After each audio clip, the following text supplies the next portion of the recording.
Hi friends! I'm working on the farm today, so I thought it'd be a good day to read Down on the Farm with Grover by Sipherd. This is also an old book. One spring day, everybody was surprised to see Grover coming down Sesame Street wearing overalls and a big straw hat. "Hello everybody," called Grover. "Guess what I'm going to be? A farmer. My uncle wants me to take care of his farm this weekend while he's away." "Do you know how to be a farmer, Grover?" asked Bert.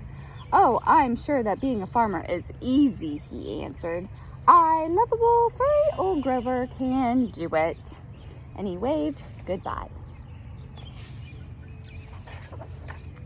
When Grover arrived at his uncle's farm, he saw a farmhouse and a big barn with animals in the barnyard.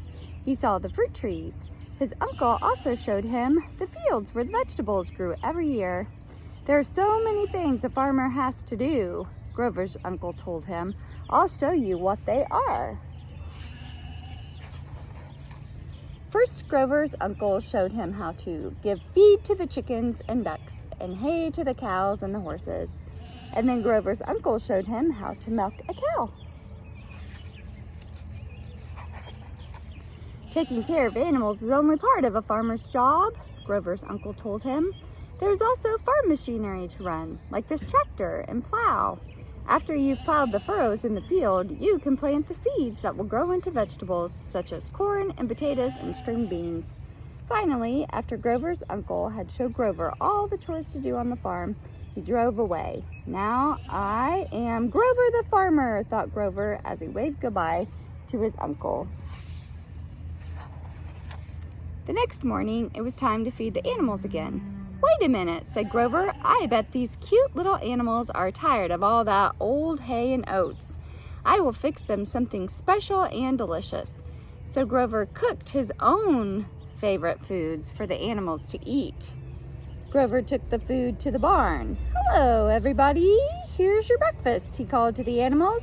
"I made you some of my favorite things, hamburgers and pizza and milkshakes and spaghetti and ice cream." Grover was surprised that none of the animals wanted the food that he had cooked. Then Grover tried to milk the cow. "Oh my goodness," he said, "I wonder why there's no milk coming out." Next, he tried to clean the pig pen. "Oh, this is very messy," said Grover. Oops! He tripped over his bucket and fell head first into the mud. "Being a farmer is harder than I thought." However, Grover the farmer was not discouraged. He climbed up on the tractor and began to plow the field, but he couldn't remember how to stop. "Eee!" cried Grover as he crashed into the chicken coop. Finally, Grover began to plant. "These tiny seeds will grow up into squash and corn and beans and peas and tomatoes," he said. "Isn't that wonderful?" "Hello, birdies," Grover called to a flock of birds flying above him. The birds flew down into the field and began eating the seeds that Grover had planted. So Grover had to plant seeds all over again. "At last," thought Grover, "the crops are planted and nothing else can go wrong." All at once, it began to rain. It rained and rained and rained. When the rain stopped, the wind began to blow. It blew and it blew and it blew.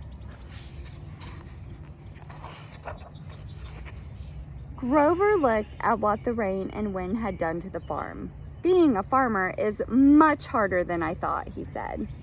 As the sky cleared, Grover looked up and saw all his friends from Sesame Street hurrying toward him.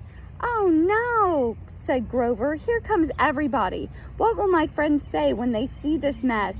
Oh, I'm so embarrassed." But Grover's friends pitched right in and helped him.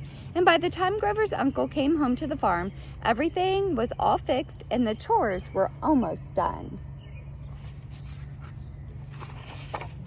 And when fall came, the Sesame Street gang returned to help with the harvest.